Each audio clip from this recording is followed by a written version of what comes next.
नमस्कार, आदाब, सत श्री अकाल। मैं हूं अनुराग सक्सेना और तहे दिल से आप सभी का स्वागत और इस्तकबाल करता हूं आपके अपने शो शख्सियत में। जी हां, शख्सियत एक ऐसा प्लेटफॉर्म है जहां पर हम आपके बीच में मौजूद शख्सियतों को यहां पर बुलाते हैं ताकि आप उन्हें जान सके और उन उभरते हुए प्रतिभाओं को भी, उन उभरते हुए सितारों को भी यहां में बुलाते हैं ताकि आपसे उनका तारुफ और रूबरू करवा सकें। आज उसी श्रृंखला में मेरे साथ एक और ऐसे ही उभरता हुआ सितारा यहाँ पर मौजूद है शख्सियत की आज की कड़ी में। चलिए परिचय कराता हूँ आपसे उनका। मेरे साथ इस वक्त स्टूडियो में मौजूद हैं उभरती हुई अभिनेत्री कीर्ति वर्मा, जो कि कानपुर से ही ताल्लुक़ रखती हैं। कीर्ति, आपका हार्दिक स्वागत है। Thank you.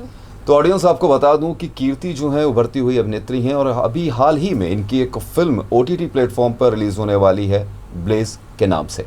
इससे पहले वो तेलुगु फिल्म भी एक कर चुकी हैं जो अभी बहुत जल्द रिलीज़ होगी। अब बात करते हैं कीर्ति से उनके सफ़र के बारे में। कीर्ति, सबसे पहले तो आपका स्वागत है और दूसरा सवाल सबसे बड़ा अहम, अपने परिवार के बारे में बताएं, अपने बारे में बताएं और करियर कैसे शुरू हुआ उसके बारे में बताएं। मैं कानपुर से बिलोंग करती हूँ और मेरे फादर एक शॉपकीपर हैं, मेरी मम्मा हाउसवाइफ हैं। मेरा फैमिली बैकग्राउंड कुछ ज़्यादा खास अच्छा नहीं है। मेरी 2 बड़ी बहन है, एक छोटी सिस्टर है और मेरे ग्रैंडपा हैं। करियर की शुरुआत कैसे हुई? मतलब फिल्म की, जैसे मैंने बताया दर्शकों को कि एक फिल्म आपकी आ रही है, उससे पहले आपका करियर कैसे शुरू हुआ? मतलब इस फील्ड में एंट्री कैसे हुई? इस फील्ड में एंट्री मेरी एक चंद्रगुप्त मौर्य सीरियल से हुई। उसमें एक रोल था, वो मुझे कास्टिंग डायरेक्टर के थ्रू मुझे पता चला कि उस रोल की रिक्वायरमेंट है। फिर मैंने ऑडिशन क्लिप दिया वहाँ पे, फिर मैं सेलेक्ट हुई। उसके बाद मेरा करियर का स्टार्टिंग वहीं से हुआ। तो मतलब एक ऑडियंस, मतलब एक कतना ऑडिशन के ज़रिए आपका एक करियर शुरू हुआ। जी। जो आपकी फिल्म आ रही है, बात कर लेते हैं उस पर। अभी आपकी बहुत ही जल्द एक फिल्म रिलीज़ होने वाली है ब्लेज के नाम से, वो भी OTT प्लेटफॉर्म पे। क्या है ब्लेज? मतलब ब्लेज फिल्म क्या है, क्या सब्जेक्ट है उसका, किस बेस पे है और कैसे मिली वो फिल्म? ब्लेज जो है वो एक ऐसा कॉन्सेप्ट है उसमें कि एक मॉडल और एक एक्टर दोनों अलग अलग चीज़ें हैं। मॉडलिंग और एक्टिंग दोनों डिफरेंट थिंग्स हैं।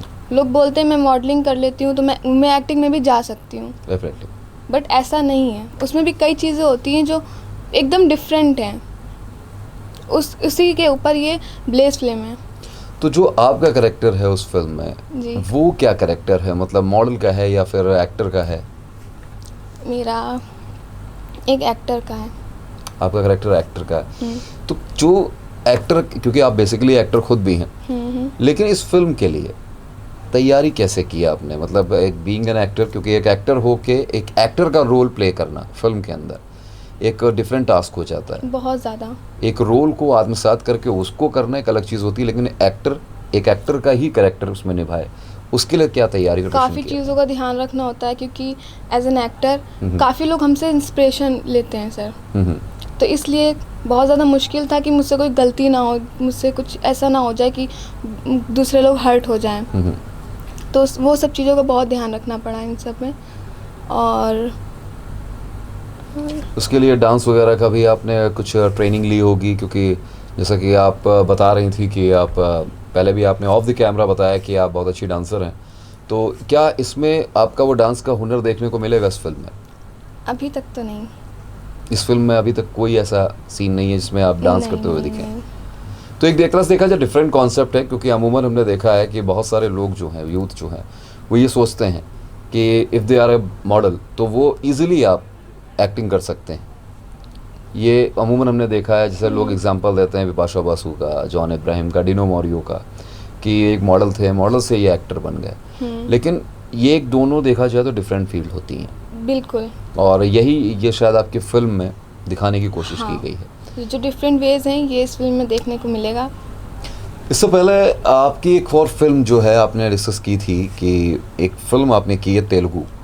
Yes sir. वो फिल्म कैसे मिली और उस फिल्म के बारे में कुछ बताइए। उसके सर ऑडिशन चल रहे थे, मैंने उसमें ट्राई किया और इंशाल्लाह अच्छा लग था, उसमें भी सेलेक्ट हो गए। तो उस फिल्म की स्टोरी क्या है, कुछ बताना चाहेंगे आप? क्या नाम है उस फिल्म का जो रिलीज़ होने वाली है? उस मूवी का नाम है तू ही रे। तू ही रे। यस। उस फिल्म में क्या कैरेक्टर है आपका? मतलब क्या रोल प्ले कर रहे हो आप उसमें? उसका जो मेन हीरो है वो एक फ़ोटोग्राफ़र हैं, उसकी मॉडल का रोल है। ओके, तो कब तक उम्मीद है कि ये फिल्म पब्लिक को देखने को मिलेगी? ज़रूर, जल्द ही। अच्छा, अभी तक का जो ओवर एक्सपीरियंस रहा है आपका, कितने साल का एक्सपीरियंस रहा है? मतलब शुरुआत आपने कहाँ से की, कैसे की? मतलब एक एक्सपीरियंस की अगर मैं बात करूँ तो इस फ़ील्ड में मुझे 2 साल हो गए। इस इंडस्ट्री में 2 Yes. साल, मतलब एक शॉर्ट पीरियड में आपने बहुत चीज़ें, मतलब एक तरह से देखा जाए, जल्दी गेन कर ली हैं। एक चीज़ मैं आपसे पूछना चाहूँगा यहाँ पे कि जब आप गए मुंबई, एक बीइंग अ गर्ल बहुत बड़ी चीज़ होती है एक लड़की के लिए, वहाँ इंडस्ट्री survive में जाना, सर्वाइव करना, क्योंकि वहाँ बहुत सारी नेगेटिविटी भी मौजूद है इस इंडस्ट्री में। और फिर नेपोटिज्म की बात हम लोग देखते हैं कि बहुत ज़्यादा। जो भाई भतीजावाद है, या जो एक एक्टर और डायरेक्टर के बेटे बच्चे हैं वो ही आ सकते हैं। ऐसे में एक लड़की के लिए अगर मैं बात करूँ, बीइंग अ गर्ल, कितना टफ होता है वहाँ पर? बहुत ज़्यादा टफ होता है ये। बीइंग अ गर्ल, एक लड़की को बहुत कुछ चीज़ें फेस करनी पड़ती हैं। काफ़ी गलत लोग भी उनको मिलते हैं। बहुत सारी चीज़ें ऐसी होती हैं कि वो अपनी फैमिली तक से शेयर नहीं कर सकती। एक टाइम आता है ऐसा कि वो डिप्रेस हो जाती हैं। तो ऐसे में आपने कैसे टैकल किया? मतलब क्योंकि आप कम एज में वहाँ पहुँचे, उसके बाद आपने कैमियो किया, कैमियो के बाद वहाँ पे स्ट्रगल भी आपने लगभग किया। बहुत ज़्यादा। तो किस तरीके से सर्वाइव किया आपने? मतलब एक तरह से कहते हैं ना कि मैसेज देने की बात होती है कि इंस्पायर होते हैं लोग आपको देख के।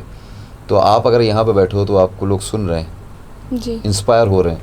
ऐसे में कैसे आपने सर्वाइव किया वहाँ पर इन चीज़ों से बचते हुए? इन चीज़ों से तो मैं काफ़ी बचती रही, क्योंकि मुझे और ऊपर से मेरी फैमिली का इतना सपोर्ट था। अच्छा, फैमिली सपोर्ट की जैसे आपने बात की है कि फैमिली का सपोर्ट था, बहुत कुछ हम लोग देखते हैं, सुनते हैं कि मोस्ट ऑफ द होता क्या है कि पहले एक दौर था जब इंडस्ट्री ये नहीं थी, एक फिल्म लाइन कहते थे, और लोग इसमें जाना अच्छा नहीं समझते थे। आज ये इंडस्ट्री हो गई है, आज अमूमन देखा जाए यूथ रोज़ पहुंचता है लाखों की संख्या में। तो ऐसे में एक लड़की होने के नाते कितनी बड़ी प्रॉब्लम्स आती हैं एक लड़की के सामने कि जब वो इस इंडस्ट्री में कदम रखना चाहती है। ऐसे में जैसे आपने कहा ना फैमिली सपोर्ट, तो क्या ऐसा भी कोई मौका आया जहाँ पर कुछ आपको जी, लगा जी, हो जी, कि बिल्कुल। नेगेटिविटी हो? ऐसा आया था मौका।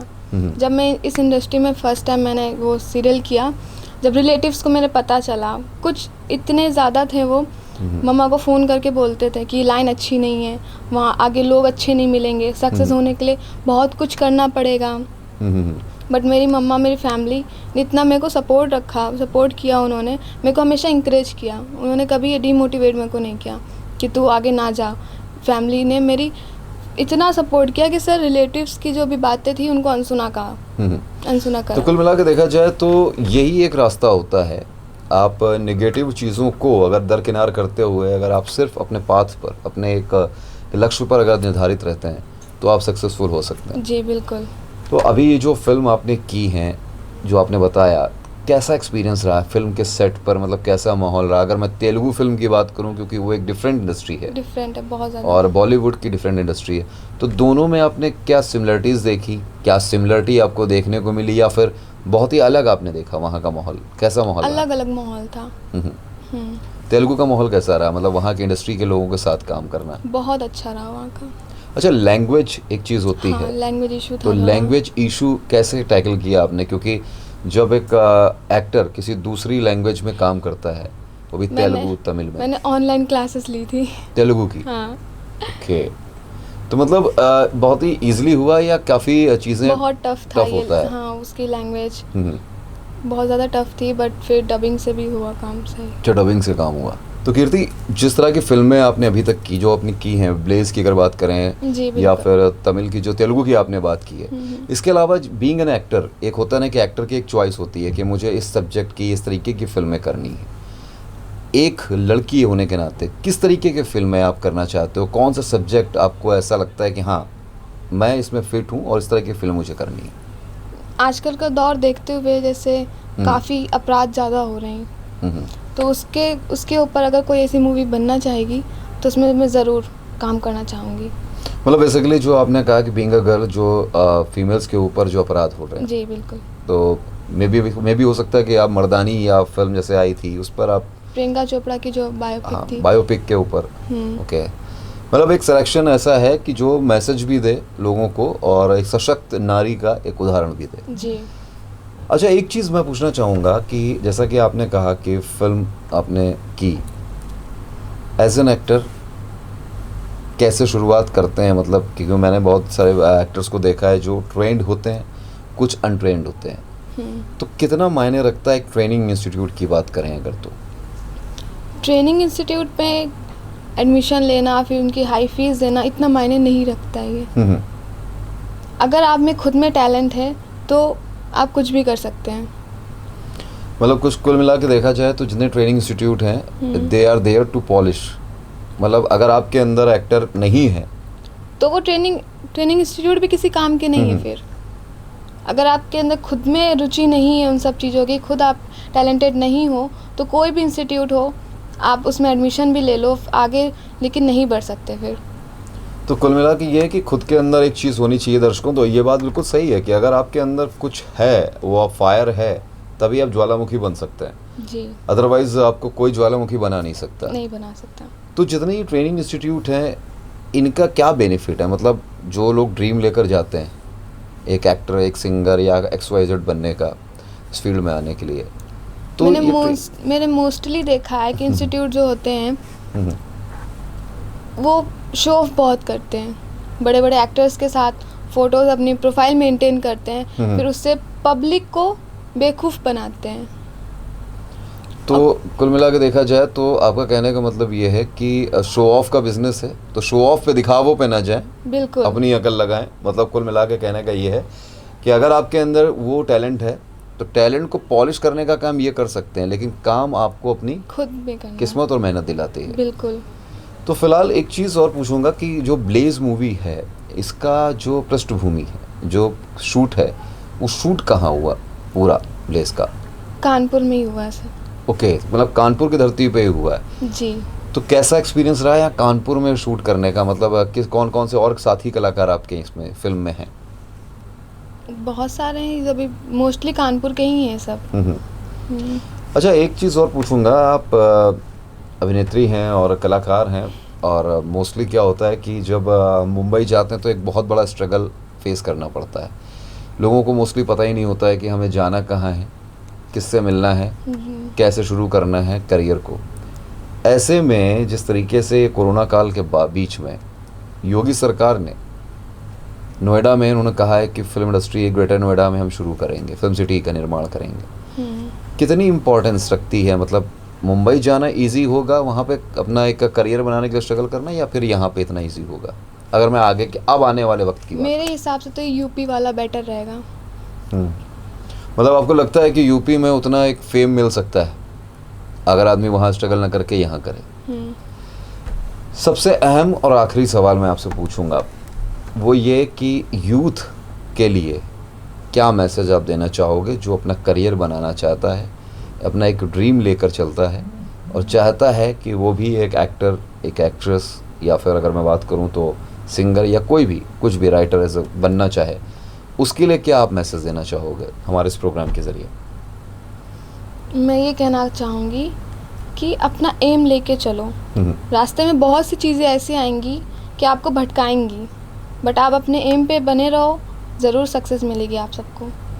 बिल्कुल सही बात कही है दर्शकों कीर्ति ने कि जिस तरीके से आपका अगर लक्ष्य अगर आपका निर्धारित है और आप अपने कर्तव्य को करते हुए, अपने कर्म को करते हुए एक ही पथ पर चलते चले जा रहे हैं तो सफलता आपको ज़रूर मिलेगी। लेकिन ध्यान ये रखिएगा, there is no shortcut of success. सफलता का कोई शॉर्टकट नहीं होता, एक लॉन्ग कट होता है, आपको उसी से चलना होता है। फिलहाल अगली फिल्में क्या हैं जो मैं पूछूं आपसे? अगले प्रोजेक्ट्स के बारे में क्या प्लान है आपको? अगले प्रोजेक्ट आपकी अभी आपके पास हैं या फिर आगे क्या प्लान किया आपने?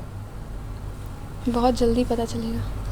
बहुत जल्दी पता चलेगा, मतलब अभी सस्पेंस क्रिएट किया हुआ है कीर्ति ने, क्योंकि अभी 2 प्रोजेक्ट्स इनके हैं जो रिलीज़ होने वाले हैं, और एक तेलुगु मूवी है, और तेलुगु मूवी जो उन्होंने बताई, और दूसरा एक जो फिल्म अब बॉलीवुड की जो कानपुर में ही शूट हुई है ब्लेज, वो बहुत जल्द आने वाली है। फिलहाल कीर्ति, आपकी फिल्म के लिए, आने वाली फिल्म के लिए और आपके आगे के करियर के लिए आपका, जो मैं कहूँ तो हमारे चैनल की तरफ से बहुत बहुत शुभकामनाएं कि आपका करियर और ग्रोथ करे और आप कानपुर का नाम जो है वो रोशन करें। All the best for your future. और फिलहाल हमसे जुड़ने के लिए, यहाँ आने के लिए भी आपका बहुत बहुत शुक्रिया। तो दर्शकों, आज मेरे साथ यहाँ पर उभरती हुई अभिनेत्री, जो कानपुर की अभिनेत्री हैं, कीर्ति वर्मा, यहाँ पे मौजूद थी, जिन्होंने तेलुगु फिल्म की है जो जल्दी रिलीज़ होगी, और दूसरा OTT पे इनकी फिल्म रिलीज़ होने वाली है जो कानपुर में शूट हुई है, ब्लेज। देखिएगा ज़रूर, आपके नज़दीकी सिनेमाघरों में तो नहीं आ पाएगी क्योंकि कोरोना काल चल रहा है, लेकिन OTT प्लेटफॉर्म पर ज़रूर देखिएगा, बहुत जल्द रिलीज़ होगी। लेकिन हाँ, आगे और भी इस तरह की शख्सियतें, इस तरह के उभरते हुए सितारे हमारे इस कार्यक्रम में आते रहेंगे और हम आपको उनसे रूबरू करवाते रहेंगे। तो जुड़े रहिए शख्सियत के साथ। मुझे दीजिए इजाज़त। नमस्कार।